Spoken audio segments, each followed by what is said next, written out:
ঘটনাটা আমার সাথে ঘটে না, ঘটে আমার মামার এক ফ্রেন্ডের সাথে। তার নাম হচ্ছে বিনয়। সে এসেছে ইন্ডিয়া থেকে কিছুদিন হলো বাংলাদেশে। তো একদিন আমি আর আমার মামা সে ফ্রেন্ডের কাছে ফ্রেন্ডের কাছে যাই। তো আমাদের সাথে ঘটনাটা শেয়ার করে। সে হঠাৎ করে ভূতাফেমের কথা বলার পর সে আমাদের সাথে ঘটনাটা শেয়ার করে বললে যে তুমি এই ঘটনাটা ভূতাফেমে শেয়ার করতে পারো। তো ঘটনাটা ঘটে ভাই রাসেল ভাই আজ থেকে আরো 10 বছর আগে, ইন্ডিয়া কলকাতাতে একটি জায়গায়। সো যার সাথে ঘটনাটা ঘটে সে আমাকে যেভাবে শেয়ার করেছে আমি তাদের ওই ঘটনাটা সেভাবে আপনাদের সাথে শেয়ার করতেছি। সো যার সাথে ঘটনাটা ঘটে তার বাবা একজন সন্ন্যাসী ছিল এবং তার দাদা একজন সন্ন্যাসী ছিল। তারা 2 ভাই ছিল। সো সে একদিন সন্ন্যাসী হওয়ার জন্য ইচ্ছা জাগে তার মনে যে সন্ন্যাসী হবে। সে সন্ন্যাসী হওয়ার জন্য একজন তান্ত্রিকের কাছে যায়।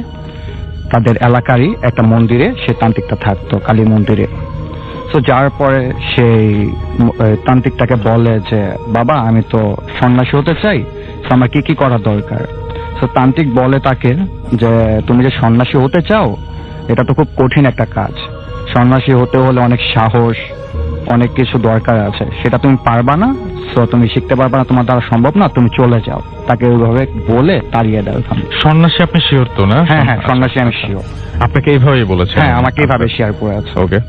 সো সন্ন্যাসী সে বললো যে এভাবে তো তাড়িয়ে দেয়। এইভাবে সে প্রতিদিন আর কি তার কাছে শেখার জন্য, দীক্ষা নেওয়ার জন্য সে প্রতিদিন যেতে থাকে আর তাকে আর কি ওখান থেকে তাড়িয়ে দেয়। এমন করতে করতে একদিন সে তান্ত্রিকটা রাজি হলো তাকে দীক্ষা দেওয়ার জন্য।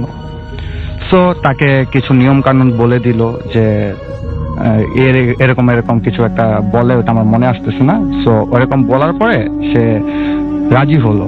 সো তাকে মন্দিরে বসালো। মন্দিরটা ছিল গঙ্গা নদীর মাঝখানে আর কি, চারপাশে পানি ছিল আর মাঝখানে মন্দিরটা ছিল। সো তাকে তার 2 হাতে 2টা কড়ির মালা দিয়ে দেয় এবং গলাতে একটা পরিয়ে দেয়। পরিয়ে তাকে কানের সামনে একটি সূরা শিখিয়ে দেয়, যেটা সে গণনা করবে। এই কড়িগুলো গুনবে আর সে সূরাটা পড়বে। সূরা না আর কি, মন্ত্রটা পড়বে। হ্যাঁ, মন্ত্রটা পড়বে। সো সে বললো, আর এগুলা করার আগে তাকে ডাইরেক্ট বলে দেয় যখন তুমি মন্ত্রটা আর কি শুরু করবা, তপস্যাটা শুরু করবা, তুমি কোনোভাবে চোখ খুলবা না। তোমার সামনে অনেক ভয়ঙ্কর জিনিস আসবে, অনেক কিছু করার চেষ্টা করবে, বা তোমার কোনো ক্ষতি হবে না, তুমি কোনোভাবেই হার মানবা না, একদম শেষ করে চোখ খুলবা।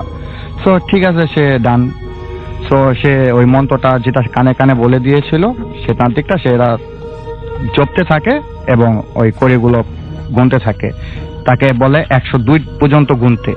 সো সে যখন 10 থেকে 15টার মাঝে গেছে গুনতে গুনতে, তখন সে দেখতে পেল যে অনেক দূর থেকে ওই পানির একদম শেষের দিক থেকে একজন দানবের মতো কালো 2 হাতের 2টা মানুষের কল্লা নিয়ে আর কি আস্তে আস্তে হেঁটে হেঁটে আসতেছে। সো ওই দানবটা আসার সাথে সাথেই আরো দেখতেছে যে তার সামনে আরো ভয়ঙ্কর কিছু আসতেছে, যেরকম বাঘ, সাপ, এরকম অনেক কিছু আরো আসতেছে। তো আস্তে আস্তে সে কোন রকম ভাবে কন্ট্রোল করে রাখছে নিজেকে, অনেক ভয় পেতেছিল।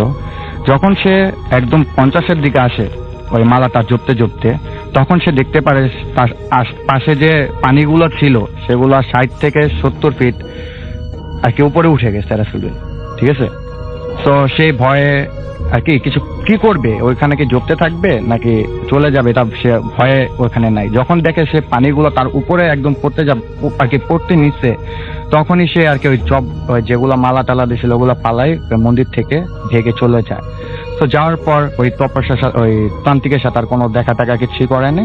তো যেদিন রাতে আর কি সে বাসায় চলে যায়, ওদিন রাতে সে স্বপ্নে দেখতেছে সেই যে কালীটা আসতেছিল যে সে তাকে আর কি অনেক রকমের কি আর কি ভয়ঙ্কর কিছু বলতেছিল এবং ভয়ঙ্কর রূপ নিয়ে তাকে ভয় দেখানোর চেষ্টা করতেছে। যেখানে যায় শুধু ওই কালীকে দেখতে পায়। সো এভাবে সে অনেক টেনশনে পড়ে গেল যে এটা কি হচ্ছে। সো সে তান্ত্রিকের কাছে সে আবার ব্যাক করে যায়, বলে যে বাবা আমার সাথে তো এরকম প্রবলেম হচ্ছে, আমি আর কি করবো, এই প্রবলেমের সলভ কিভাবে পাবো। তো সে তান্ত্রিক বললো তোমাকে তো আমি বারবার বলে দিয়েছি যে তোমাকে যে জিনিসটা আমি করতে দিয়েছি এটা তুমি মাঝখানে রেখে চলে যেতে পারবা না। তো সে বললো যে আচ্ছা বাবা, যাই হয়েছে আমার ভুল হয়েছে, যা হয়েছে আমার ভুল হয়েছে, তো আপনি আমাকে বলেন এই জায়গা থেকে আমি কিভাবে রক্ষা পাবো। তো সে তান্ত্রিক বললো এটা রক্ষা পাওয়ার একটি সিস্টেম আছে, যে তুমি যেখান থেকে সেই জিনিসটা রেখে গেছো ওইখান থেকে তোমার আবার স্টার্ট করতে হবে।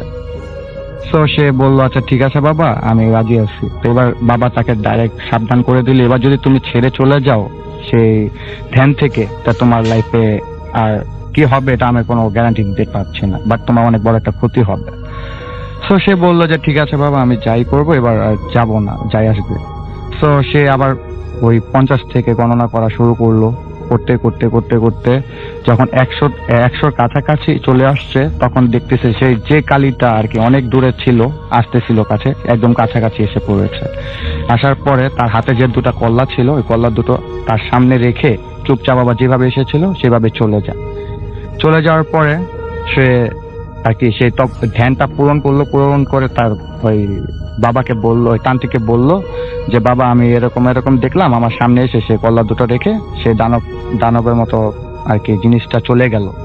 তারপর বললো যে তুমি যে পরীক্ষাটা দিছিলাম তোমাকে আমি, সে পরীক্ষাতে তুমি পাশ করেছো, তোমার আরেকটা কাজ করতে হবে, এটা যদি তুমি করতে পারো তাহলে তুমি সম্পূর্ণভাবে সন্ন্যাসী হতে পারবা। তো সেটা কি, তাকে বললো যে এরকম বুধবার রাতে 12টা ঠিক 12:30 বাজে যদি কোনো রকমের এই যে কি বলে এটাকে, যে শ্মশান ঘাটে মানুষকে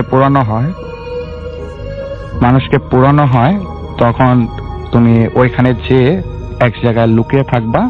সো যখন ওই মানুষকে পুড়িয়ে চলে যাবে তারা, তখন তুমি আর কি ওইখান থেকে ওই ছাই একটা লাল কালারের কাপড় দিয়ে দেয়, ওই ছাইগুলো লাল কাপড়ে বেঁধে নিয়ে আসবা বাসায়। তারপর সে ওই কাজ করে যেভাবে বলে দিয়েছে ওই তান্ত্রিক। নিয়ে আসার পরে আর কি ওই যে ছাইগুলো থাকে আর কি মানুষের, ওগুলা রাত ঠিক 3:30 বাজে তাকে বলেছে যে পানির সাথে মিশিয়ে ওটা খেয়ে ফেলতে হবে। তো সে যেভাবে বলে দিয়েছে তান্ত্রিক সেভাবে করে, খায়। খাওয়ার পরে সেই পরের দিন ওই তান্ত্রিককে যা বলে, বাবা আমি এরকম এরকম আপনি যেভাবে বলে দিয়েছিলেন আমি সেভাবে করেছি। সো এভাবে সে আর কি ওই যে যা শিক্ষা দিয়েছিল তান্ত্রিক ওইভাবে করার পর আর কি তার পরে অনেক ফ্যামিলিতে প্রবলেম হয়, যেরকম তার বাবা মারা যায়, তার 2 দিন পরে তার 1 সপ্তাহ পর তার আপন ছোট ভাই সেও মারা যায়। তারপর সে তার যে একটা ছিল সন্ন্যাসী হওয়ার যে একটা ইচ্ছা ছিল, এগুলো হওয়ার পর তার সন্ন্যাসী হওয়ার ইচ্ছাটা নষ্ট হয়ে যায়। তারপর সে আর কি যা করেছিল ওগুলোর জন্য সে বাবার কাছে যা মাপ চায়, বাট সে সন্ন্যাসী আর হতে পারে না এত কষ্ট করার পরে। এই ছিল আমার ঘটনা। ধন্যবাদ আপনাকে। আসসালামু আলাইকুম রাসেল ভাই, আপনাকে বুধ FM এর সকল লিসেনার্সকে আমার সালাম। আমি আজকে আপনাদের সাথে একটা রিসেন্টলি ঘটে যাওয়া একটা ঘটনা শেয়ার করতে চাই। প্রথমেই আমার নামটা বলি, আমার নাম হচ্ছে কাজী লিপ রহমান। আমি মালয়েশিয়া লাঙ্কাবিতে আছি গত 2 বছর ধরে। আমি এখানকার কোনো একটা প্রথম সারির হোটেলে গেস্ট সার্ভিস অফিসার হিসেবে নিয়োজিত আছি। তো আমার ঘটনাটা আমার হোটেল কেন্দ্রিক।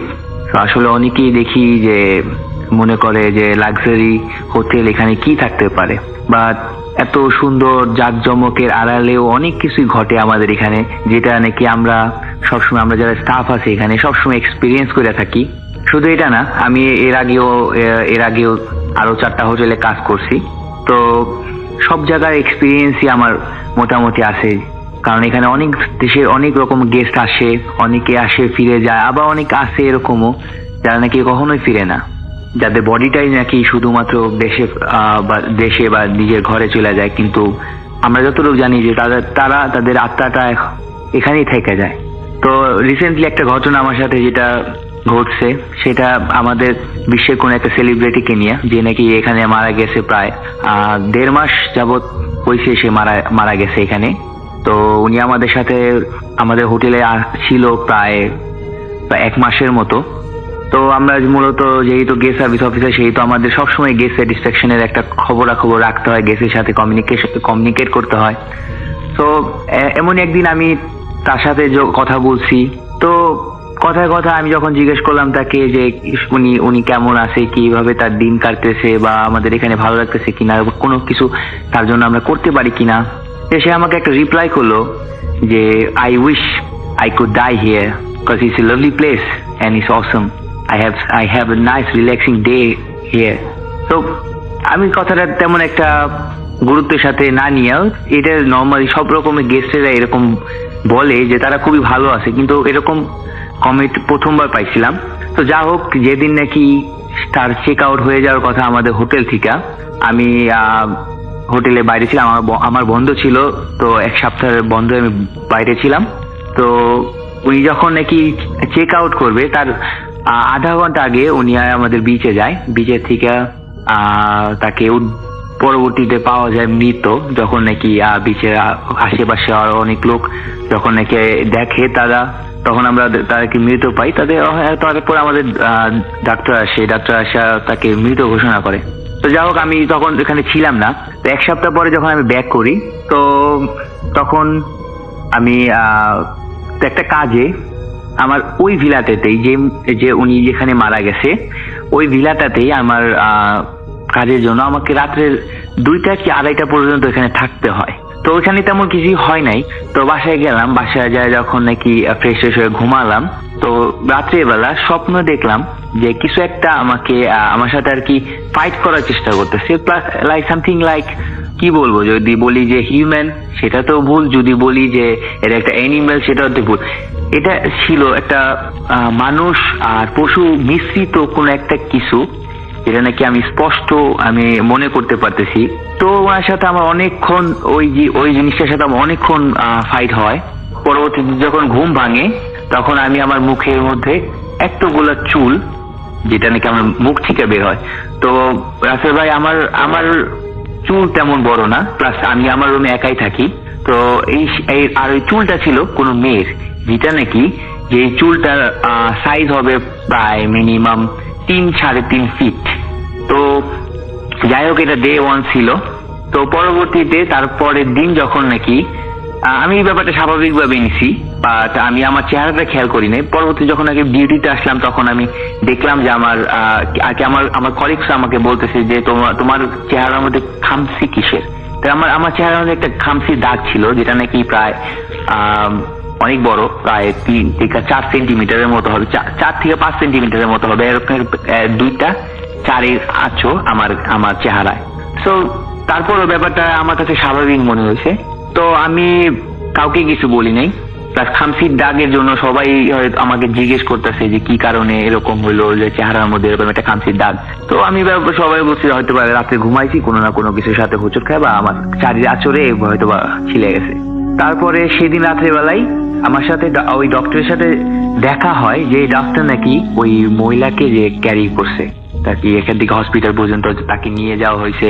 তো ওইখানে উনি তো কথোপকথনে ওনার সাথে আমার অনেকক্ষণ কথা হওয়ার পরে, যেহেতু আমি অফ ডেতে ছিলাম, তো উনি এই কেসটা ডিল করছে। তো আমি ওনাকে জিজ্ঞেস করলাম যে কি কন্ডিশন আছে এখন, বা ওনাকে দেশে ফেরত পাঠানো হয়েছে কিনা এখনো পর্যন্ত। তো কথায় কথায় বললো যে হ্যাঁ, সবকিছুই ঠিক আছে, বাট একটা জিনিস, যে ওনার সাথে নাকি বেশ কিছু প্যারানর্মাল অ্যাক্টিভিটিস নাকি তার ফেস করতে হইতেছে। যেমন উনি গাড়ি ড্রাইভ করতে থাকে, হঠাৎ করে গাড়ি বন্ধ হয়ে যায়, ঠিক আছে, কোনো কারণ ছাড়া, ঠিক আছে, মধ্যরাতে, বা তারপরে একটা সাউন্ড ওনার কানে সবসময় বাজে, যেটা নাকি বলতে পারেন যে উনি কি বলতেছে, ওই ডাক্তারকে বলতেছে ওই মহিলা যে just leave me alone, don't give me more harassment, something like that. Just নার্সটা শুধু এতটুকু বুঝতে পারতেছে যে উনি বলতেছে যে আমার বডিটাকে নিয়ে যাতে বেশি একটা নাড়াচাড়া করা না হয়, আমার ফ্যামিলির কাছে আমার বডিটা পাঠিয়ে দেওয়া হোক।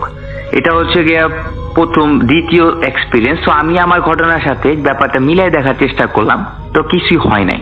যা হোক, তারপরের 3-4 দিন পরের ঘটনা, সেটা আমি যখন নাকি রুমটার মধ্যে আমার যাইতে হয়, যেহেতু ওই রুমটা ভ্যাকেন্ট ছিল, তো আমি গেছি রুমটার মধ্যে। তো এক সময় আমি দেখলাম যে বাহিরে আমাদের পুরো ভিলাটাই একটা গ্লাস দিয়ে বানানো। সো বাহিরের আর ভিলার পিছন থেকে শুরু কইরা প্রায় 12 থেকে 15 কিলোমিটার এরিয়া বিস্তৃত, শুধু জঙ্গল।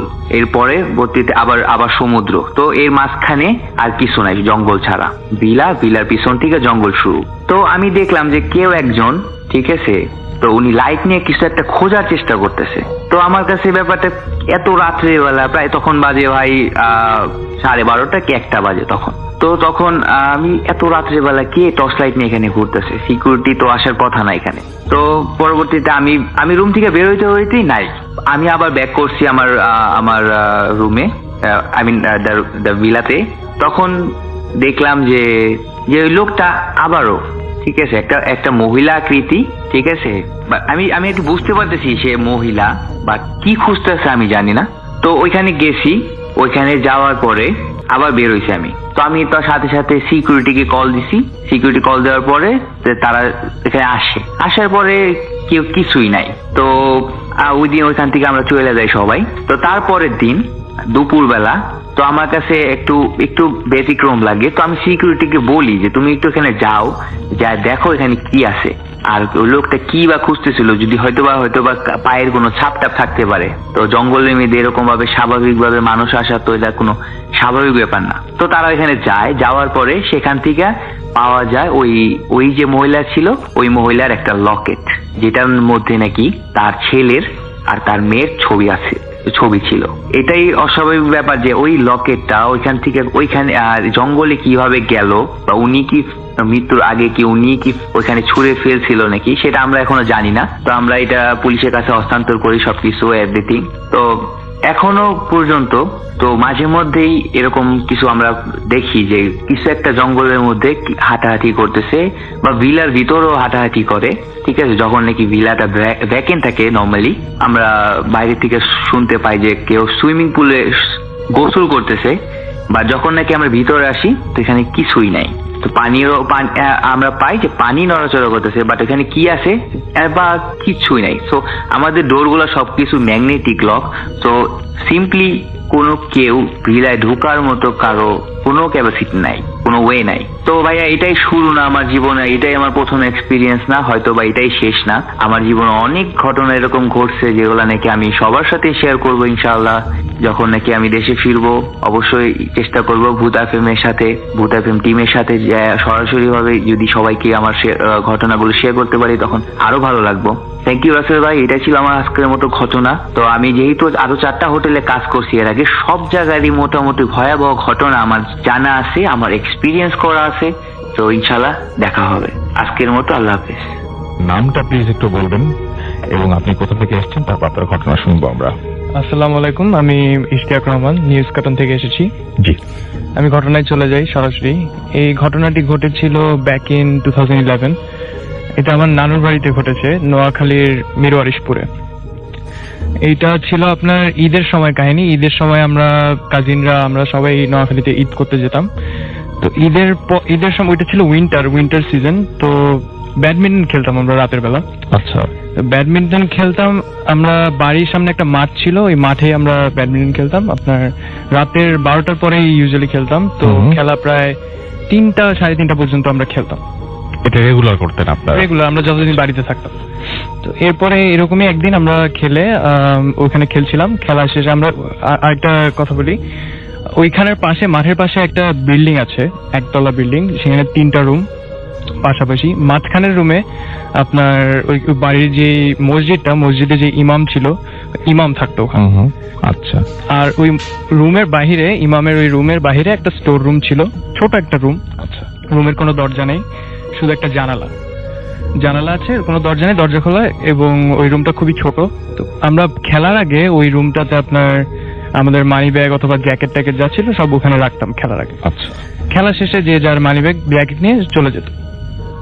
তো ওইরকম আমরা একদিন খেলা শেষ করে সবাই যে যার মতো আপনার মানি ব্যাগ জ্যাকেট নিয়ে সবাই চলে গিয়েছে। তো যাওয়ার পরে আপনার বাড়িতে যাওয়ার পরে আমার ভাইয়া সে বলে যে আমি মানি ব্যাগটা রেখে এসেছি ভুলে। তো বললাম যে আচ্ছা ঠিক আছে, তো এখন চল তাহলে নিয়ে আসি। তারপর ভাইয়া আবার একটা কাজিনকে কল দিয়ে বলে যাচ্ছে এরকম মানি ব্যাগ রেখেছি, একটু চল বের হ বাসা থেকে। তো আমরা বের হলাম, সবাই বের হয়ে আমরা যাচ্ছিলাম। মাঠের সামনে যাওয়ার পরে ভাইয়া আমাকে বলে আচ্ছা যা একটু রুম থেকে মানি ব্যাগটা নিয়ে আয়। তো আমি গেলাম, যাওয়ার পরে আমি মানি ব্যাগটা পেয়েছি। আপনার একটা শেলফ ছিল ছোট একটা, ওইটার উপরে মানি ব্যাগটা ছিল। মানি ব্যাগটা নিয়ে বের হয়ে আসছি, রুম থেকে বের হয়েছি, স্টোর রুমটা থেকে বের হওয়ার সময় হঠাৎ আমি একটা আওয়াজ পেলাম, মনে হচ্ছে কে বলছে কে ওখানে। আচ্ছা, গলার আওয়াজ? একটা গলার আওয়াজ পেয়েছি। ক্লিয়ার ছিল না, বাট এরকম কিছু একটাই বলেছে। তারপরে আমি একটু ভয় পেয়ে আমি সাথে সাথে ভাইয়ার কাছে চলে আসি একটু দূর দিয়ে, পাশেই ছিল ওরা। তো এরপর আমি বললাম যে ওখানে একটা আওয়াজ পেয়েছি, কে যেন মনে হয় যে কেউ ছিল না। আমি যখন মানিব্যাগটা নিয়ে বের হচ্ছি দেখেছি কেউ নাই, আওয়াজটা পেয়েছি। এরপর ভাই বললো যে কে থাকবে এখানে এত রাতে। এরপরে যেটা হলো, এটা আমার ওই কাজিনটা বলে যাচ্ছে কি আছে দেখি। তো ও রুমের ভিতরে ঢুকে এরপরে সে যেটা দেখলো, সে বলেছে সে ঢুকে ফার্স্টের সামনে কিছু দেখেনি, ঘুরে যখন বের হচ্ছিল রুমের একটা কর্নারে একটা মহিলা, উনি বয়স্ক মহিলা, উনি আপনার হাঁটুর উপরে হাত রেখে বসে আছে একটা রুমের মধ্যে ওই ছোট রুমটার মধ্যেই আচ্ছা বসে আছে। এটা দেখে সে অনেক ভয় একটা চিৎকার দেয়, চিৎকার দিয়ে সে বের হয়ে আসার পরে আমরা জিজ্ঞেস করলাম কি হয়েছে। তো বললো যে এখানে কে যেন আছে। তো চিৎকার শুনে নর্মালি আমরা এখানে ভয়ে চিৎকার, ওই দারোয়ান ছিল একটা, ওইখানেই দারোয়ানকে আমরা ডাক দিই। তো চিৎকার দিতে শুনে বাড়ির 2জন মানুষও চলে আসে। আসার পরে আপনার বললো যে এত রাতে কি হচ্ছে এখানে, এত রাতে কেন আসছো তোমরা? তো আমরা বললাম যে মানিব্যাগ রেখে আসছি, এরকম আপনার কাকে যেন দেখেছি ওখানে বসে আছে। তো দারোয়ান যখন যাওয়ার পরে সবাই 2-1জন যাওয়ার পরে দেখলো যে কেউ নাই ওই রুমটাতে।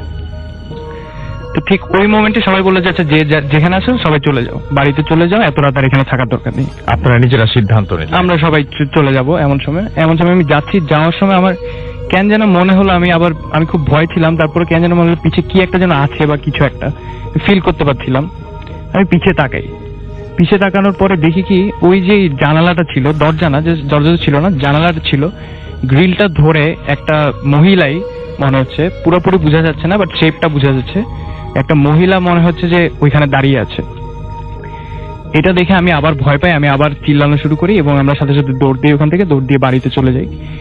এরপরে যখন দিনের বেলা আপনার আবার আসি, ওখানে আসার পরে দারোয়ানকে জিজ্ঞেস করি যে কি অ্যাকচুয়ালি এখানে এরকম কেন হয়েছে। ও দেখেছে, আমিও দেখেছি কিছু একটা ছিল, আওয়াজ পেয়েছি আমরা, কি ছিল এটা।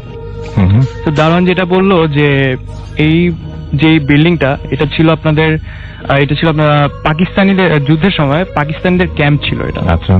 ওখানে আপনার মানুষজন এনে নির্যাতন করতো, আপনার মহিলাদেরকে বাচ্চাদেরকে এনে ওখানে মেরে ফেলতো, এরকম ছিল ওইখানে কাহিনীটা। এরপরে আপনার ওই যে ইমামকে যখন যে বললাম যে এরকম এটা হয়েছে আপনার রুমের বাইরে, আপনি মানে এটা কি হতে পারে, তো উনি বললো যে এটা এরকম হয়, এরকম আশেপাশে এগুলো হয়, এটা নিয়ে এত চিন্তা করার কিছু নেই। এটা উনি নর্মালি নিয়েছে, এটা উনি আর তেমন কিছু এটা নিয়ে বলেনি। যাই হোক, এরপরে আর আমরা রাতের বেলা ওই জায়গায় যেতাম না, খুব কমই যেতাম, ওই রুমে কোনো দরকার ছাড়া ওখানে আমরা যেতাম, আমরা খেলা টেলা বন্ধ করে দিয়েছি ওখানে। আচ্ছা। রাসেল ভাই, আসসালামু আলাইকুম। আমি কলকাতা থেকে তন্ময়, আশা করি আপনি ভালো আছেন। আমি আপনাদের প্রতিটা এপিসোডই ডাউনলোড করে শুনি, তবে এর আগে আমি ভূত জিনিসটা বিশ্বাস করতাম না, কারণ এর আগে আমি নিজের চোখে কখনো ভূত দেখিনি। তাই আগে আপনাদের ঘটনাগুলো আমার কাছে গল্প মনে হতো। তো যাই হোক রাসেল ভাই, রিসেন্ট আমার সাথে একটা ঘটনা ঘটেছে যেটা আমি আপনাদের সাথে শেয়ার করলাম, ভালো লাগলে সবাইকে শোনাবেন। আমি এবং আমার দুঃসম্পর্কের এক দিদি বনগাঁয় একটা বিয়ের অনুষ্ঠানে গেছিলাম। যেহেতু ওটা বনগাঁয় গেছিলাম, সেহেতু আমাদের বাড়িতে ফিরতে হলে আমাদের ট্রেনে করে ফিরতে হতো, এবং বিয়ের বাড়ি থেকে আমাদের বেরোতে রাত 11টা বেজে গেছে, এবং আমরা 11:25 নাগাদ বনগাঁ প্ল্যাটফর্মে আসলাম। এসে দেখলাম 11:27 আমাদের ট্রেনটা, অর্থাৎ শিয়ালদা লোকাল, ওটা 4 নম্বর প্ল্যাটফর্ম থেকে ছাড়বে। যেহেতু আমাদের হাতে আর 2 মিনিট টাইম ছিল, সেহেতু আমরা তাড়াতাড়ি করে ট্রেনটার সামনের বগিতে উঠলাম, কারণ আমাদের নেমে প্ল্যাটফর্মটা সামনের দিকে যেতে হতো। আমরা যেতে যেতে লক্ষ্য করলাম যে ট্রেনটার ভিতরে হাতে গোনা কয়েকটা যাত্রী, এবং আমরা সামনের যে বগিটাতে উঠেছিলাম সেটায় আমরা 2জন ব্যতীত অন্য কোনো যাত্রী ছিল না। যেহেতু কামরাটা ফাঁকা ছিল, সেহেতু আমরা আমাদের সুবিধা মতো একটা জায়গায় বসলাম এবং বসে একটা বিষয় নিয়ে দুজনে আলোচনা করতে শুরু করলাম। যাই হোক, কিছুক্ষণ পর আমরা দেখলাম যে আমাদের কামরাতে 3টে লোক বসে আছে, কিন্তু আমরা কারো মুখ দেখতে পাচ্ছিলাম। তখন একটু অবাকই হলাম যে লোকগুলো কোথা থেকে আসলো। তখন ভাবলাম যে হয়তোবা আমরা কথা বলতে বলতে এতটাই মত্ত ছিলাম যে একটা স্টেশন, ছেড়ে গেছে। কিন্তু রাসেল ভাই কিছুক্ষণ পর দেখলাম চাঁদপাড়া স্টেশন, অর্থাৎ বনগাঁ এবং চাঁদপাড়া এই দুটো স্টেশনের ভিতরে অন্য কোনো স্টেশন নেই। তখন মনে একটু ভীত কাজ করলো যে এরা কারা, কোনো চোর কিংবা কোনো ডাকাত, এরকম একটা জিনিস মাথায় এসেছিল। কারণ আমি যেহেতু ভূত জিনিসটা বিশ্বাস করতাম না, সেহেতু ভূত কিনা এই জিনিসটা আমার মাথায় তখন আসেইনি। আমি ব্যাপারটা বোঝার জন্য ওইখানে একটা লোকের কাছে গিয়ে জিজ্ঞেস করলাম যে ভাই আপনি কোথায় যাবেন। লোকটাকে ডাকার সাথে সাথে লোকটা আমার দিকে তাকালো এবং আমি আবার বললাম ভাই আপনি কোথায় যাবেন। লোকটা কোনো কথাই বললো না। আমি আবার জিজ্ঞেস করলাম ভাই আপনি কোথায় যাবেন। এরপরও লোকটা কথা না বলায় আমি ভাবলাম হয়তোবা পাগল হবে, সেই ভেবে আমি আমার জায়গায় এসে বসলাম। কিছুক্ষণ পর যে লোকটা বসা ছিল ওই লোকটা উঠে দাঁড়িয়ে ট্রেনটার গেটের সামনে গিয়ে দাঁড়ালো। যাই হোক, হঠাৎ করে আমার পাশে যে দিদিটা ছিল, দিদিটা লোকটার দিকে তাকিয়েই চিৎকার দিয়ে অজ্ঞান হয়ে পড়ল। আমি দিদিকে ধরে লোকটার দিকে তাকাতেই লোকটাকে আর দেখতে পেলাম না এবং ওই লোকটার সাথে অন্য যে দুটো যাত্রী ছিল আমি তাদেরও দেখতে পেলাম। ব্যাপারটা আমার কাছে খুব অবাক লাগলো এবং আমি তাড়াতাড়ি বাড়িতে ফোন করে ওনাদেরকে দমদম স্টেশনে আসতে বললাম। যথারীতি ফ্যামিলির লোক আমাদের জন্য ওয়েট করছিল। এরপর দিদির জ্ঞান ফেরার পর আমি দিদিকে জিজ্ঞেস করলাম যে ওর কি এমন হয়েছিল বা কি দেখেছিল যার জন্য ও চিৎকার করে অজ্ঞান হয়ে গেল। তখন আমার প্রশ্নের উত্তরটা আমি যা পেলাম সেটা আমাকে সম্পূর্ণ অবাক করেছে রাসেল ভাই। সেটা হচ্ছে যে ওইখানে যে যাত্রীটার সাথে আমি কথা বলেছি, অর্থাৎ যে যাত্রীটা দিদি দেখেছি, ওই যাত্রীটার দিকে আগে খুব পছন্দ করতো, ভালোবাসতো এবং ওই ছেলেটা 6 মাস আগে বাইক অ্যাক্সিডেন্টে স্পট ডেথ হয়ে যায় এবং আমাকে দিদি ওই ছেলেটার যে ডেড বডির যে কয়েকটা ছবি দেখিয়েছিল। আমি দেখলাম যে যে ছেলেটা ছবি দিদি আমাকে দেখালো ওই ছেলেটা, এবং যে ছেলেটার সাথে আমি সেদিন কথা বললাম যে ভাই আপনি কোথায় যাবেন, ওই ছেলেটা একই ছেলে ছিল রাসেল ভাই। আমি রাসেল ভাই এখনো বলছি, আমার গায়ে কাটা দিচ্ছে যে এই ঘটনাটা আমি কখনোই ভুলতে পারবো না, কারণ এটা আমার লাইফে ফার্স্ট ঘটা ঘটনা। আর আমি ভূত বিশ্বাস করতাম না, কিন্তু রাসেল ভাই ঘটনাটা ঘটার পর আমার কেন জানি মনে হচ্ছে যে ওই ছেলেটাকে মাঝে মাঝে ওই ছেলেটা আমার চোখের সামনে আসে, এরকম একটা ব্যাপার। জানি না এটা হয়তো বা হ্যালোসিনেশনের জন্য হতে পারে রাসেল ভাই। এটা আমার লাইফের ফার্স্ট ঘটনা। যদি ভালো লাগে তাহলে সবাইকে শোনাবেন। ভালো থাকবেন, খুদা হাফেজ। এই ঘটনাটি আমাদের নতুন একজন অতিথি তিনি শেয়ার করবেন আপনাদের সাথে। আপনার নামটা প্লিজ একটু বলবেন এবং আপনি জানাবেন আপনি কোথা থেকে এসেছেন। হ্যালো নিশানাস, আসসালামু আলাইকুম। আমি মুস্তাফিজুর রহমান, আমি আসছি শেরপুর জেলা থেকে। আমার শুনি আপনার ঘটনা। ওকে, শুনি আপনার ঘটনা। হ্যাঁ আসল ভাই, আমি যে ঘটনাটা শেয়ার করতে চাচ্ছি সেটার জায়গাটার বর্ণনাটা একটু আমি দিয়ে নিই। জায়গাটা হচ্ছে আমাদের বাসা থেকে, মানে গ্রামের বাড়ি থেকে মাত্র 500 থেকে 400 গজ দূরেই ঘটনাটা ঘটে। বিভিন্ন ধরনের জায়গাটা এমন যে দিনের বেলা দেখলে সাধারণত এখানে ভূত টাইপের যে ঘটনা ঘটবে, মানে ভয় পাবে এই টাইপের না, কিন্তু সন্ধ্যার পর সেখানে এমন একটা আবহাওয়া তৈরি হয় যেটা মানে যেটা একদম নর্মাল গ্রামের মানুষ ওই জায়গাটাতে গেলেই বুঝতে পারবে যে আসলে সামথিং রং, এখানে কিছু হালকা অন্য টাইপের কিছু আছে আবহাওয়া। আচ্ছা, যা হোক, ওখানে আমি একটু বর্ণনা দিই। প্রথম দিকে মানে আমার কাকার কাছে শোনা, মামন কাকার কাছে, তিনি আমাকে বলে যে 1988 সালের সময় সেখানে মূল রাস্তা ছিল, যেখানে বর্তমানে গর্তটা হয়, একটা গর্ত তৈরি হয়। মূল রাস্তায় ওখানে দুটো কালভার্ট ছিল, সেখানে মানে আমাদের এলাকার ছেলেমেয়েরা খেলাধুলা করতো, মানে ইয়ের সময় পুকুরে গোসল করতো সেখানে আশেপাশে। যা হোক, ওই জায়গাতে যখন প্রতিদিনের মতো গোসল করতেছিল কালভার্টের নিচে কিছু বাচ্চা, সেখান থেকে 2টা বাচ্চাকে হঠাৎ করে মানে নাই হয়ে যায়, মানে পানির নিচে চলে যায়, তাদেরকে পাওয়া যাচ্ছিল না। কিন্তু 3-4 মিনিট পর দেখে যে তারা এক পাশ থেকে অন্য এক পাশে দূরে তাদেরকে বাসিয়ে দেওয়া হয়। তারপর সেদিন রাত্রে সেই কালভার্ট সহ রাস্তাটা ভেঙে যায়, মূল রাস্তাটা ভেঙে রাস্তার মাঝ পথে একটা বিশাল গর্ত হয়ে যায়। রাস্তাটা এলাকার আমাদের মূল মানে প্রধান সড়ক হওয়ায় রাস্তাটা গর্ত হওয়ার পর সাইড দিয়ে, মানে রাস্তার ওই গর্তের সাইড দিয়ে মেন রাস্তা ধরে মানুষ চলাচল করে। ওইখানে গর্ত হওয়ার পরে বিভিন্ন মরা ঘোড়া প্লাস কিছুদিন আগে আসলে একটু বলে রাখি যে এখানে একটা অপূর্ণ বাচ্চা পাওয়া যায়। অপূর্ণ বাচ্চা বলতে চাচ্ছি যে মানুষের বয়স হওয়ার আগে যে বাচ্চাগুলা হয় মহিলাদের, ওই এরকম একটা বাচ্চা, এটা আমিও দেখে আসছিলাম। যাই হোক, এই বাচ্চাটা ওইখানে পাওয়া যায়।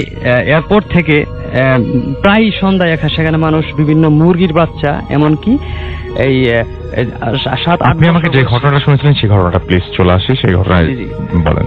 যাই হোক, লাস্ট আমি যেটা বলতে চাচ্ছি, আমাদের এলাকার আমার দাদা লাগে সম্পর্কে যার সাথে ঘটনাটা ঘটে, তার নাম হচ্ছে ইমাম খলিফা। তার বাড়ি আমাদের বাড়ির পাশেই। তিনি পেশায় একজন খলিফা দর্জির কাজ করেন। তার 2টা ছেলে আছে, 4টা ছেলে, 2টা ছেলে আমাদের এলাকার মুন্সিচর গ্রামের বাজারে একটা দোকান আছে তাদের, সেখানে তাদের দর্জির দোকান আছে। সেখানে তার ছেলেদের দোকানে সে বিকালবেলা করে প্রতিদিনই বসতো, যাইতো। তারপর প্রতিদিন বসতো, চা নাস্তা করার পর রাতে বাজার করার সময় বাজার থেকে ফিরতো সন্ধ্যায় প্রতিদিন। যাই হোক, একদিন সে বাজার থেকে মাছের সাথে অন্যান্য জিনিসপত্র কিনে সন্ধ্যায় একাই ফিরতেছিল। তার ছেলেরা বললো যে তুমি চলে যাও, আমাদের দোকান বন্ধ করে আসতে লেট হবে। এটা লাস্ট নভেম্বর, মানে 2015 নভেম্বর, 26 নভেম্বরের ঘটনা। তারপর বলতেছে ঠিক আছে তাহলে আমি চলে যাই, তোরা বাজার দোকান শেষ করে চলে আসিস। তারপর সে আস্তে আস্তে আসলো।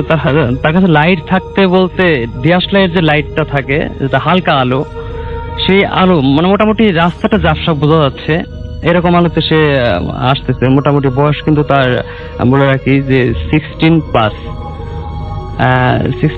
বয়স। সে ওই রাস্তাতে আসার পথে যখন সে গর্তটার কাছে আসে, যে গর্তটাতে প্রায় সময় বিভিন্ন ধরনের ঘটনা ঘটে, গর্তটার পাশে আসলে সাইড থেকে হঠাৎ সে অনুভব করে যে তার সাইড আরেকজন আসতেছে। কিন্তু সে দেখে যে তার পুরা পথে মানে সাইডে কেউ ছিল না, মানে কিন্তু ওই গর্তটার কাছে আসার পরে যে আরেকজন সাইড থেকে কথা বলতেছে যে এই তুই সাথে তার মাছ ছিল যে তো মাছটা রেখে যা। সে ভাবলো যে এখানে তো এরকম অহরহ ঘটনা ঘটে, আমাদের পাশেই তাদের বাড়ি গর্তের, আর কি এতটা ভয় পেল না। সে ভাবলো ঠিক আছে এটা কিছু না। সে যখন গর্তটা ক্রস করবে, মূল রাস্তায় উঠে যাবে, তখন বললো যে তুই দিয়ে গেলি না খাবারটা, তো তোর ওই সেই মাছটা, ইলিশ মাছটা আমার খুব ভালো লাগতেছিল, তুই দিয়ে যা পারলে। তখন সে মাছটা না দিয়ে বাসায় চলে যায়, এমনকি রান্না করে সে যখন খেতে যায় তখন মাছের মাথাটা তাকে দেওয়া হয়েছিল। দেখে যে মাছের মাথাটা তার কাছে অন্যদের মতো তিতা তিতা, মানে টেস্ট লাগতেছিল না। তখন তার ওয়াইফকে বলে যে কি রান্না করছো আজকে, মাছ তো আজকে কোনো স্বাদই হয় নাই, এই টাইপের কেউ রান্না করে নাকি। পরে তা ভাবলো যে আজকে মনে হয় ঠিক মতো লবণ কিংবা রান্না হয় নাই, আচ্ছা ঠিক আছে আজকে খাওয়া দরকার নাই, আজকে অন্য তরকারি দেখে ফেলো, আমি তোমাকে কাল রান্না করে দেবো ভালো করে। সেদিন আর না মাছটা সে খায় না, কিন্তু পরদিন রাতে যখন তাকে আবার রান্না করে মাছটা দেয়া হয়, ঠিক সেদিন রাতে খাবার পর সে এশার নামাজ পড়তে যাই। এশার নামাজ আমিও ছিলাম সেদিন, এশার নামাজ পড়ে আমরা একসাথেই পড়ি। আর এশার নামাজ পড়ে সে যখন বাসায় আসে, তার নাকি তারপর থেকে শরীর খারাপ, মানে শরীর অস্বস্তিকর একটা অবস্থা। সে কোনো রকমের ঘরের ভিতরে থাকতে পারতেছিল না, বাইরেও থাকতে পারতেছিল না, মানে পাইচারি করতেছিল ঘরের মধ্যে। তার ওয়াইফ তখন জিজ্ঞেস করলে, তখন মূল ঘটনা সে খুলে বলে যে আসলে গত রাত্রে বাজার থেকে আসার পরে এই সাইডে আমার এই ঝামেলাটা হয়েছিল। তখন তার বউ বকাঝকা করে যে তখন বললে তো এটা হতো না, আমি এটা ফেলে দিতাম, দরকার ছিল না এই ধরনের কিছু খাওয়ার। যা হোক, তার ছেলেরা অনেক বকাঝকা করে মানে ভাবলো যে সকালে কবিরাজ দেখাবো, সে শরীর খারাপ। কিন্তু রাসেল ভাই সেদিন রাতেই সবাই শুয়ে পড়লে আনুমানিক মানে রাত শেষ রাতের দিকে, কিন্তু ফজরের আজান পড়ে নাই তখনও। সেই সময়টাতে তার ওয়াইফ বুঝতে পারে যে তার হাজবেন্ড পাশে নেই। ভাবলো যে শরীর খারাপ সন্ধ্যা থেকে, মনে হয় সে বাথরুমে গেছে, কিন্তু বাথরুমের দিকে খোঁজ নিয়ে দেখে যে না, ওইদিকেও নাই, আশেপাশে কোথায়। তার ছেলে তখন ডাক দিল, দেখ তোর ওষুধ প্রভাব কোথায় গেল, এখন তো ওকে পাওয়া যাচ্ছে না রুমে। তার ছেলেরা উঠে আশেপাশে কোথাও শুরু করলো, দেখে যে কোথাও নেই, কিন্তু এই দিকে ফজরের আজান পড়ে গেল। কিন্তু আরেকটা কথা বলে রাখি রাসেল ভাই, তাদের যে বড় ভাইয়ের বাড়ি, যে মামুন কাকার তার চাচা ইমাম খলিফা, তার চাচা লাগে, তাদের বাড়িটা 100-150 গোছ তাদের বাড়ি থেকে পাশাপাশি। তারা কি করলো, মামুন কাকা আর তার এক বড় ভাই আমার ফজর নামাজের জন্য তারা বাইরে মানে ফজর নামাজের জন্য মসজিদের দিকে রওনা হয়েছে। ফজর নামাজ তারা পড়ছেও, পরে যখন বাড়িতে ঢুকবে, মামুন কাকাদের বাড়িটার একটু বর্ণনা দিতে হয়। মামুন কাকা যে জায়গায় ফজর নামাজ পড়তে যায় তাদের যে পিচা গলি, বাড়ির যে পিছন সাইডটা এখানে বাঁশের জার আছে, এই বাঁশের জারের চিপাতে তাদেরকে আসতে হয় মসজিদের দিকে। যাই হোক, নামাজ শেষ করে যারা যখন বাড়ির দিকে আসতেছে তখন হঠাৎ দেখে যে ওই বাঁশঝাড়ের সাইডে একজন উপর হয়ে, মানে একজন মানুষ জানু পেতে থাকা অবস্থায় মাথাটা মাটিতে থাকলে যেরকম এইভাবে হাত দুটা পিছনের দিকে দেওয়া ছিল, এরকম ভাই পড়ে আছে। ভাবলো যে কোনো পাগল হতে পারে, এগুলো কে ওখানে, এরকম ভাই ওনাকে জিজ্ঞেস করলো। পরে দেখে যে কোনো রেসপন্স না, একটু কাছে গেল, যায় দেখে সেটা তার চাচা ইমাম খলিফা, যাকে গত রাত মাঝরাত থেকে তাকে খোঁজাখুঁজি হচ্ছে কিন্তু পাচ্ছে না। তারপর সে সবাইকে ডাকাডাকি শুরু করে যে কে আসো, আসলা না, আমার চাচা তো এখানে পড়ে আছে। তার এই চিৎকার চেঁচামেচি শুনে তাদের বাড়ির সবাই চলে আসছে। এসে দেখে সবাই একটু বর্ণনা দেয়, সে তার মৃত্যুর অবস্থাটা এরকম ছিল যে সে যখন মানে একজন মানুষ পিড়িতে বসে থাকলে তার ঘাড়টা ধরে যদি মাটির দিকে ঠেসে ধরা হয়, তখন সে উপরে ওঠার জন্য মানে দুই হাত দিয়ে কিন্তু যথেষ্ট মানে ফোর্স প্রয়োগ করবে যে সাইডে ওঠা যায় কিনা, কিন্তু তার সেটা দিয়ে স্পষ্ট একটা ছাপ আমরা তার হাতের ছাপ, মানে মাটি খামচি করছে ওঠার জন্য, এর একটা স্পষ্ট ছাপ আমরা দেখেছি সকালবেলা। তারপর সে যখন ওঠার চেষ্টা করছে, সাইডে সে তার মাথা শেষে চলে গেছে। তখন এদিকে বাঁশঝাড়ের যে ছোট ছোট থাকে, কেঞ্চি থাকে, কঞ্চিকোলা, এগুলা তার চোখের আশপাশে বিঁধে গেছে, ছিদ্র হয়ে গেছে। এমনকি সে তার জিহ্বাটা সে মৃত্যুর সময় 3-4 ইঞ্চি বাইরে বের করা ছিল, 3-4 ইঞ্চি বাইরে বের করা ছিল। তার হাত দুটো ছিল পিছনে। তার মানে সবার ধারণা যে সে মাঝরাতে মারা গেছে, কারণ একজন তখন শীত ছিল নভেম্বরে। তারপরে কি হলো ভাইয়া? আর তারপরে আমরা সবাই ওকে ইয়ারা ধরে নিয়ে সবাই বাসায় নিয়ে গেল। বাসায় নিয়ে যায়, সেরা তাকে সেদিন দুপুর 2:30টার দিকে তাকে জানাজা করা হয়। আমিও জানাজায় ছিলাম। মাটি দিয়ে আসি, মাটিতে আসার পর থেকে সেদিন রাত থেকে তার কবরের আশেপাশে ঘটতে থাকে নানা ধরনের ঘটনা। তাকে যখন মাটিতে হয় সেদিন রাত্রে তাকে মাটিতে হয় আমাদের একটা মেইন রোডের সাথেই, তাদের বাড়ির একদম কর্নারে 10-12 গজ সাইডে তাকে কবর দেওয়া হয়। তার কবরের আশপাশে যেই যেত, তারপর দিন থেকে দেখেছে হঠাৎ কেউ সেখানে যায়, সেটা মানে সেন্সলেস অবস্থা, মানে সেন্সলেস না বলতে গেলে মানে আলাদা কিছু করতো, ফিল করতো যে রাস্তা সাইডে দেখতেছে, রাস্তার দিকে না যেয়ে এক সাইডে যে বেঁধে যাচ্ছে, মানে তার কবরের দিকে যায়, সেটা হঠাৎ করে পড়ে গেছে, এই টাইপের অবস্থা হইতো। ওকে, থ্যাংক ইউ ভেরি মাচ, আপনাকে অনেক ধন্যবাদ আপনার ঘটনার জন্য। এবং আমি বুঝতে পারছি যে এটা একজন ভদ্রলোক মাছ নিয়ে ফিরছিলেন এবং সেই সময় তিনি কোনো একটা কিছুর মুখোমুখি হন এবং বাসায় গিয়ে তিনি অসুস্থ হয়ে যান। এবং অসুস্থ হয়ে যাওয়ার পরে মানে প্রথম রাতে তিনি মাছ খেতে পারেন না, দ্বিতীয় রাতে তাকে আবার মাছ এনে দেওয়ার পরে সেই মাছ খাবার পরে প্রথম রাতে তার ভালো লাগেনি, দ্বিতীয় রাত তিনি সেই মাছ খেয়ে অসুস্থ হয়ে পড়েন এবং রাতের বেলায় খুব অস্বাভাবিকভাবে মারা যায়। এবং তাকে যখন কবর দেওয়া হয়, সেই কবর দেওয়ার পরে তার পাশ দিয়ে যে কেউ যখন যান, যেটা তিনি লিখেছিলেন যেভাবে, যে কেউ গেলেই তার কোনো ধরনের কোনো একটা সমস্যা হতো, কেউ হয়তো সেন্সলেস হতো, কোনো পশু বা কোনো কিছু সেদিক দিয়ে নিয়ে গেলে হয়তো ওই জায়গাটা অ্যাভয়েড করার চেষ্টা করতো। এরকম একটা অস্বাভাবিক ব্যাপার তার কবরকে ঘিরে রয়েছে। কেন রয়েছে সেটা কেউ বলতে পারে না। এটাই ছিল ঘটনা। প্রিয় লিসেনার, প্রতিনিয়ত এই ধরনের বাছাই করা ভয়ানক ঘটনা শুনতে চ্যানেলটি অবশ্যই সাবস্ক্রাইব করে নেবেন। এই চ্যানেলের মধ্যে আপনারা প্রতিনিয়ত বাছাই করা ভয়ানক ঘটনা শুনতে পাবেন। ভূতে বিমানের যত ভয়ানক ঘটনা আছে, আর যে রাসেল ভাই, আফনান ভাই, বাবু ভাই, ডক্টর আলিফ ভাই এবং আরো অনেকেরই সকল ভয়ানক ঘটনাগুলো আমি বাছাই করে প্রতিনিয়ত রাত 10টা বাজে পাবলিশ করে থাকি। তাই বলবো, এখনো যারা এই চ্যানেলটি সাবস্ক্রাইব করেননি অবশ্যই চ্যানেলটি সাবস্ক্রাইব করে নেবেন। তো আজকের জন্য এখানেই বিদায় নেব। সকলে ভালো থাকবেন, সুস্থ থাকবেন। আল্লাহ হাফেজ।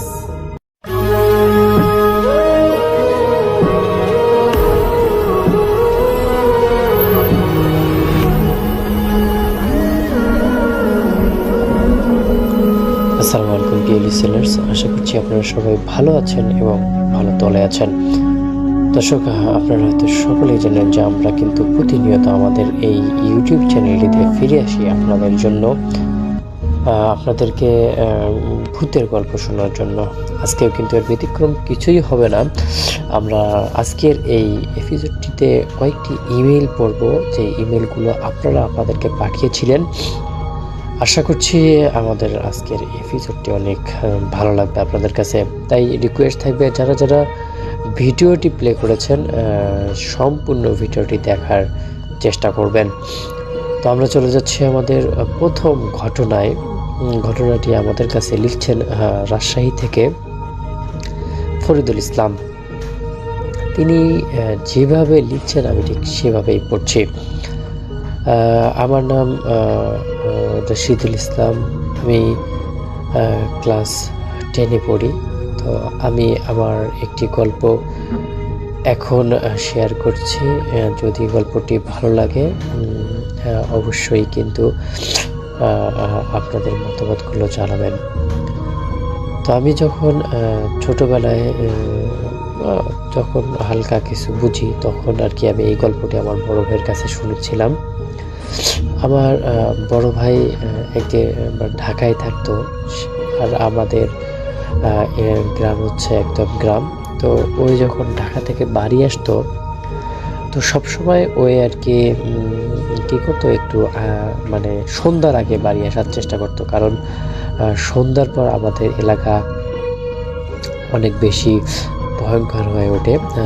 কারণ আমাদের এলাকায় তখন আর কি বিদ্যুৎ ব্যবস্থা ছিল না, বিদ্যুতের খুব অবস্থা খারাপ ছিল। আর আমি আপনাদেরকে একটু বলে রাখি যে আমার এই ঘটনাটি প্রায় 2000 সালের আগে। তার মানে হচ্ছে তখন বিদ্যুৎ ওইভাবে ছিল না। তো যখন আমার ভাই বাড়ি আসতো তো তখন সে কিন্তু একটু আগে আগেই বের হতো, কারণ তার মানে রাতের আগে ঢুকতে হবে বাড়িতে। তো কোনো একদিন তার মানে অনেক বেশি লেট হয়ে যায়, যার ফলে সে ঠিক টাইমে বাড়িতে আসতে পারে না। তো তার বাড়ি আসতে আসতে প্রায় 10টা বেজে যায়। তো যখন সে আসলে আমাদের মানে উপজেলা শহর থেকে বাড়ির দিকে যখন রওনা দিবে তখন কোনো রিক্সা, ভ্যান বা অন্য কিছুই কিন্তু সে পায় না। তারপর সে চিন্তা করে যে আসলে এখন তো আসলে কোনোভাবেই বুদ্ধি নেই। তো সে কি করে মানে হেঁটে হেঁটে বাড়ি আসার চেষ্টা করে। তো যখন হাঁটতে হাঁটতে আস্তে আস্তে হঠাৎ করে তার সামনে আসলে একটা মানে ধোঁয়া হয়ে একটা দৈত্য আকারের মানুষ, মানে দৈত্য টাইপের সাদা কাপড় জুড়ে আর কি তার সামনে দাঁড়ায় এবং তাকে বলে যে আসলে এত রাতে তুই কোথায় যাস। তা আমার ভাই একটু কিন্তু সাহসী টাইপের ছিল, সে কোনো কিছু ভয় না পেয়ে একদম সোজা হাঁটা শুরু করলো। কোনোভাবেই সে আসলে তাকে পাত্তা দিচ্ছিল না। কিন্তু সে যত জোরে হাঁটতেছিল ওই তার যে ছায়াটা ছিল দৈত্যটা আকারের সেটাও তার সঙ্গে অনেক জোরেই যাচ্ছে। তো একটা সময় দেখা গেল যে আমার যে ভাই ছিল সে কোনো মানে বুদ্ধি পাচ্ছে না যে আসলে এটা কিভাবে ছাড়াবে। আর যেই সাদা জুব্বাওয়ালা যেটা ছিল সেটা সবসময় শুধু আমার ভাইকে মানে কোনো কিছু বলার চেষ্টা করছে বা তাকে ভুল পথে নিয়ে যাওয়ার চেষ্টা করছে। কিন্তু আমার ভাই একটু শক্ত ছিল, সে কোনোভাবেই আসলে কোনো দিকে যাচ্ছিল না, শেষ তার পথ ধরে আসতেছিল। তো একটা সময় দেখা গেল যে আসলে সবাই মানে সব কিছু আর কি মানে বদ্ধ একটা অবস্থা হয়ে গেল, মানে সে আর সামনে যাইতে পারতেছে না, কোনোভাবেই মানে সামনে যাইতে পারতেছে না। তার মনে হচ্ছে যে তাকে পিছন থেকে কেউ টেনে ধরতেছে। তো এইরকম একটা অবস্থায় আসলে সে বুঝতে পারতেছিল না যে সে কী করবে। হঠাৎ করে সে আসলে রাস্তার মাঝেই বসে পড়ে। বসার পর সে আর কি তার তখন তো আসলে ওইভাবে ফোন অ্যাভেলেবেল ছিল না, তো মানে সে কী করবে কোনোভাবেই সে বুঝতেছিল না। তো একটি কথা বলে রাখি যে আমার ভাইয়ের সঙ্গে আসলে একটা টর্চ লাইট ছিল এবং সে অনেক চিন্তা ভাবনা করে যে এবার যদি কেউ আসলে তাকে ডিস্টার্ব করে বা কোনো রকম সমস্যা করে তাহলে সে ডিএসএলআর দিয়ে মানে আগুন জ্বালিয়ে সামনের দিকে যাবে। তো এটা চিন্তা ভাবনা করে সে আসলে খালি পায়ে হাঁটতে শুরু করে বাড়ির দিকে।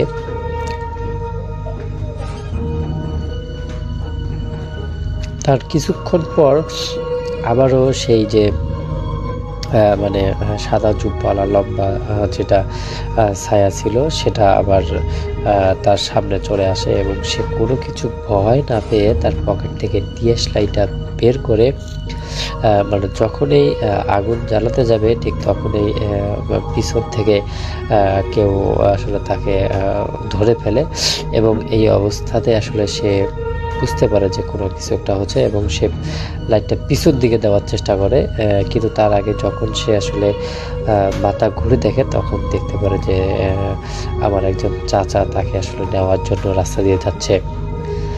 তারপর চাচা তাকে জিজ্ঞেস করে আসলে কি হয়েছে। পরে আমার ভাই সম্পূর্ণ ঘটনা তাকে বলে।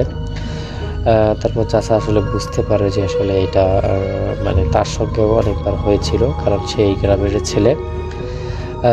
তো দেখা যায় পরে আমার ভাইকে নিয়ে চাচা একটা হুজুরের কাছে যায়, হুজুরের কাছে গিয়ে একটা তাবিজ করে নেয় এবং সেই তাবিজটা বলে যে যখন তুমি রাতের বেলা এবং অন্য কোনো সময় একা বাহিরে যাবো তখন এই তাবিজটা সাথে রাখবে, অবশ্যই তোমাকে এই তাবিজটা অনেকটাই হেল্প করবে।